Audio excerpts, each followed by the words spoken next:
दोस्तों, क्या अभिषेक बनर्जी को समझ में आ गया? क्या शुभेंदु अधिकारी से लड़ना मुश्किल ही नहीं, नामुमकिन है और इसलिए वो अब राजनीति छोड़कर विदेश भागना चाहते हैं, वो भी शुभेंदु अधिकारी के दया से। ये सवाल इसलिए उठ रहा है क्योंकि मदन मित्र के एक सनसनीखेज खुलासे ने बंगाल की राजनीति में हरकम मचा दिया है। क्या अभिषेक ने शुभेंदु अधिकारी के जरिए कोई बैकडोर डील करने की कोशिश की? आज हम उन 6 बड़े सबूतों की बात करेंगे जो इशारा कर रहे हैं कि टीएमसी का साम्राज्य अब ठहरने वाला है। और वीडियो के अंत में एक ऐसा ट्विस्ट है जो आपको सोचने पर मजबूर कर देगा। भाई, चल क्या रहा है बंगाल पर? नमस्कार, जय श्री राम, हर हर महादेव। मैं हूं आपका प्रिय मित्र शुद्धशील घोष। आज इस वीडियो में हम 6 ऐसे ठोस गवाहियों और घटनाक्रम दिखेंगे जिससे साफ पता चलेगा अभिषेक को तो लग चुका है। मदन मित्र का बयान से लेकर राजीव कुमार के संभावित कदम तक हर वो घटनाक्रम जो बंगाल के राजनीति को हिला के रख दिया है। हम बात करेंगे वो सारे अहम पॉइंट पर जो साबित करते हैं कि अभिषेक बनर्जी अब राजनीतिक रूप से खुद को लाचार महसूस कर रहा है।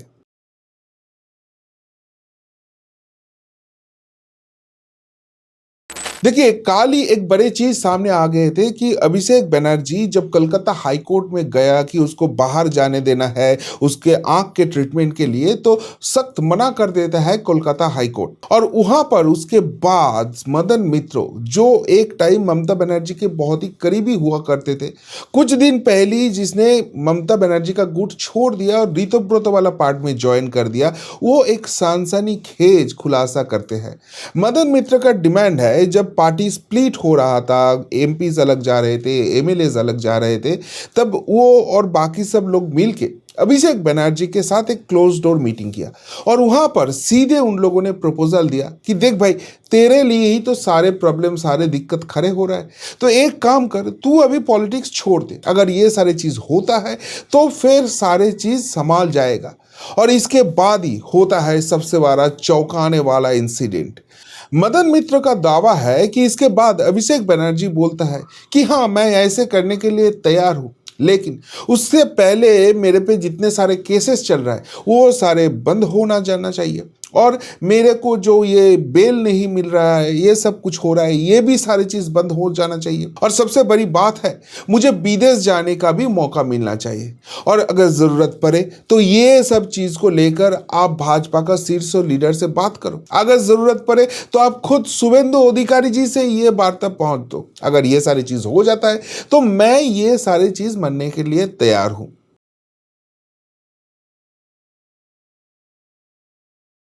लेकिन यहाँ पर सवाल उठता है, क्या मदन मित्र जो बोल रहा है उसके पीछे कुछ सच है? नहीं तो ऐसे भी हो सकता है कि मदन मित्रों कुछ गुस्सा निकालने के लिए अनाप शनाप बोल रहा है।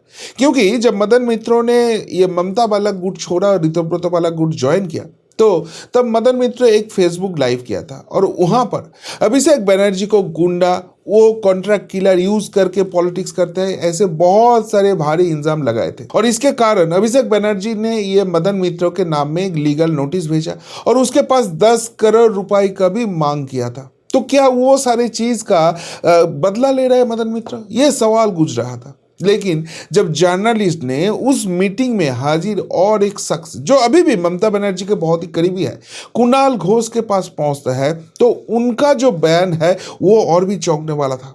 क्योंकि कुणाल घोष बोलते हैं कि देखिए, ये पार्टी का अंदरूनी मीटिंग था और उस अंदरूनी मीटिंग में क्या हुआ नहीं हुआ वो सारे जर्नलिस्ट के सामने, मीडिया के सामने लाना वो सही बात नहीं है। तो इसके मतलब कुणाल घोष ने मना नहीं किया कि मदन मित्र जो बोल रहा है वो गलत है, ऐसे कुछ बात ही नहीं हुआ था, अभिषेक ने ऐसे कुछ बयान नहीं दिया था, बल्कि ये जो चुप्पी बना रहा है कुणाल घोष, उसमें साबित हो रहा है कि मदन मित्र जो बात बोल रहा है उसमें कुछ ना कुछ तो सच है। और यहां पर ही सबसे बड़े सवाल उठता है कि आखिर जो अभिषेक बनर्जी एक टाइम खुद को बंगाल का युवराज समझते थे, पूरे बंगाल उसका बाप का जमींदारी समझते थे, तो वही अभिषेक बनर्जी को ऐसे क्या हो गया जहां पर वो ऐसे सरेंडर करने के लिए तैयार है, लेकिन कुछ कंडीशन के बेसिस में, और उसके लिए चाहे तो शुभेंदु अधिकारी से वो भीख मांगने के लिए भी तैयार है।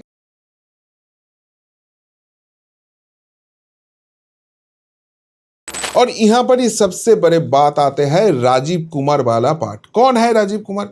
ये राजीव कुमार ममता बनर्जी के बहुत ही खास एक पुलिस ऑफिसर थे।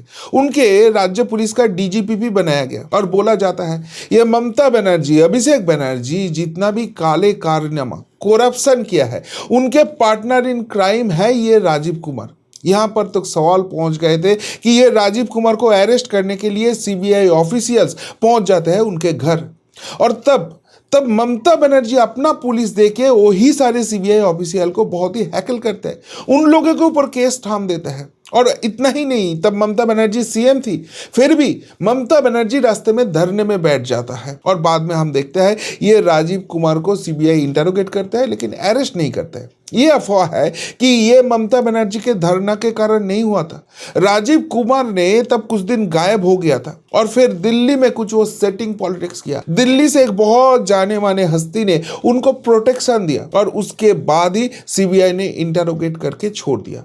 लेकिन इस राजीव कुमार को खुश रखने के लिए ममता बनर्जी उनके रिटायरमेंट के बाद उसको राज्यसभा का एमपी बना दिया था। और इस राजीव बनर्जी जो अभी राज्यसभा का एमपी है उसको अभी दिख रहा है काकोली घोष दोस्तीदार का जो गुट है उसके साथ बैठक करते हुए। तो उसके मतलब क्या राजीव कुमार भी अभी ममता बनर्जी अभिषेक बनर्जी को छोड़ने वाला है? अभी तो ये फाइनलाइज नहीं हुआ है, लेकिन काकोली घोष के साथ ये मीटिंग करना ये तो बहुत अहम मुद्दा हो गया। नाउ सवाल उठता है कि अगर सच में राजीव कुमार ये काकोली वाला गुट के साथ आ जाता है और एनडीए को सपोर्ट करता है तो एनडीए वालों के हाथ में एक बहुत बड़ा यहां पर शस्त्र आ जाता है। राजीव कुमार के पास वो सारे काले चिट्टे हैं जहां पर ममता बनर्जी अभिषेक बनर्जी ने करप्शन किया था, क्योंकि इस राजीव कुमार को यूज करते ही ये लोग सारे जो एविडेंस थे वो मिटाते थे। अभी वो सारे एविडेंस राजीव कुमार कैसे मिटाया और नहीं तो उसका कोई ट्रेल कहीं पे भी है, वो सारे इंफॉर्मेशन अभी इन्वेस्टिगेशन एजेंसी के पास आ जाएंगे। और ये अगर एक बार आ जाता है तो फिर तो अभिषेक बनर्जी और ममता बनर्जी दोनों का ही खेल खत्म हो जाता है। और यही क्या बड़ा रीजन है अभिषेक बनर्जी को ये डिसीजन लेने के लिए कि मैं राजनीति छोड़ने के लिए तैयार हूं लेकिन मुझे देश के बाहर जाने का मौका देना चाहिए, मैं जेल नहीं जाना चाहता हूं, यही सीधे सीधे वो बोलना चाहता है। देखिए यहां पर तो एक पैटर्न साफ दिख रहा है। अभिषेक के हाथ में धीरे धीरे ऑप्शन कम होते हुए दिख रहा है। जो उनके घर में थे, पार्टनर इन क्राइम थे, वो अभी विपक्ष बन चुके हैं और यहां पर अभिषेक के लिए हथियार डाल देना ही बेहतर होगा। लेकिन कहानी यहां पर ही खत्म नहीं हो जाता है, यहां पर और दो बड़े पॉइंट आ जाता है जो पूरा कहानी को एक दूसरे मोड़ की तरफ लेके जाता है।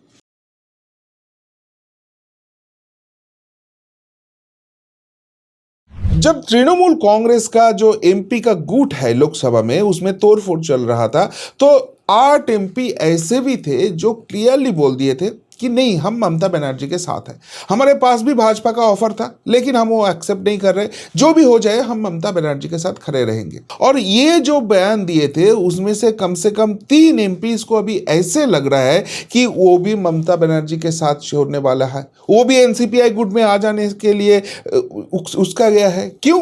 क्योंकि ये लोग को मीटिंग करते हुए काकोली घोष दोस्तीदार के साथ दिल्ली में दिखाई दे रहा है, तो इसका मतलब कुछ ना कुछ तो खिचड़ी पक रहा है। लेकिन इससे भी बड़ा पॉइंट यहाँ पर है कि ममता बनर्जी के साथ जितना भी वेटरन लीडर्स थे वो भी अभी समझ चुके हैं कि ममता बनर्जी और अभिषेक बनर्जी का पॉलिटिक्स का दी एंड हो चुका है।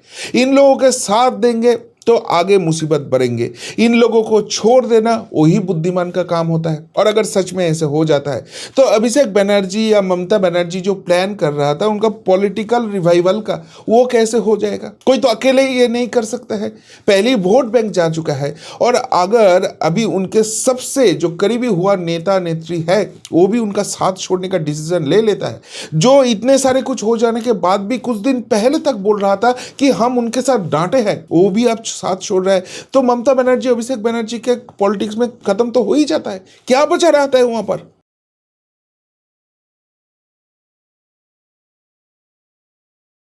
लेकिन इससे भी बड़ी हैरानी की बात ममता बनर्जी और अभिषेक बनर्जी का तब होता है जब उनका खास वोट बैंक वहां पर भी क्लियर स्प्लिट देखता है, वो है माइनॉरिटी वोट बैंक। देखिए, ये जो एनसीपीआई का गुट बने थे वहां पर पिछले कुछ दिनों से हंगामा चल रहा था, क्योंकि तीन जो माइनॉरिटी एमपीज है मुर्शिदाबाद डिस्ट्रिक्ट से, खलीलुर रहमान, यूसुफ पठान और अबू ताहिर खान, ये लोग बोल रहे थे कि हम एनसीपीआई में रहेंगे लेकिन एनडीए को सपोर्ट नहीं करेंगे क्योंकि हमारा वोट बैंक गुस्से में आ जाएंगे।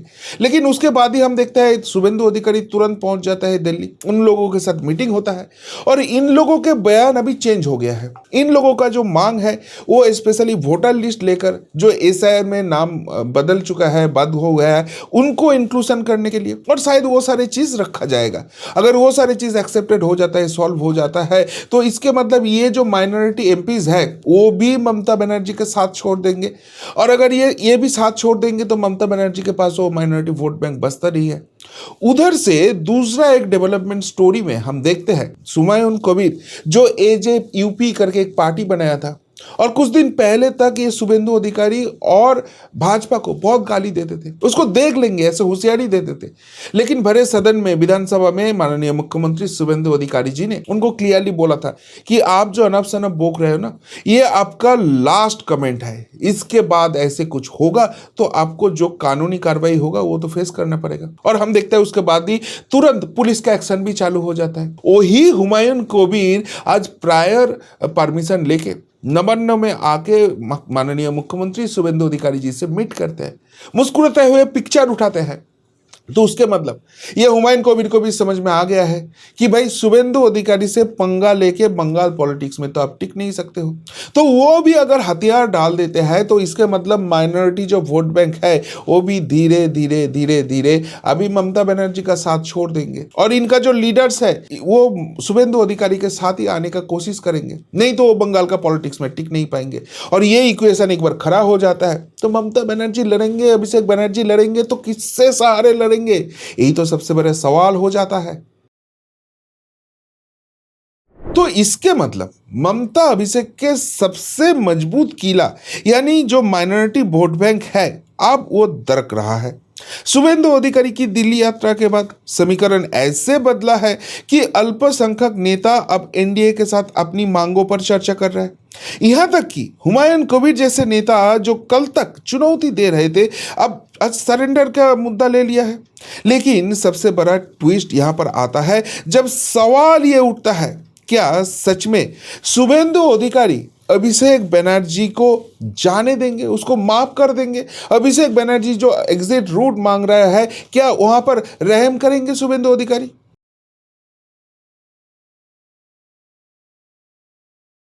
और इसका सीधा आंसर होता है नहीं, नहीं, ऐसे नहीं होगा। क्यों? क्योंकि इसका तीन खासम खास रीजन है। पहले रीजन तो आप देख लीजिए, ये अभिषेक बनर्जी के अगेंस्ट शुभेंदु गवर्नमेंट ने जितने भी कार्रवाई कर रहा है, जितने भी केसेस लगाया है, हर केसेस के लिए शुभेंदु अधिकारी के अगेंस्ट, उनके राज्य सरकार के अगेंस्ट अभिषेक बनर्जी पहुंच गए थे कोर्ट।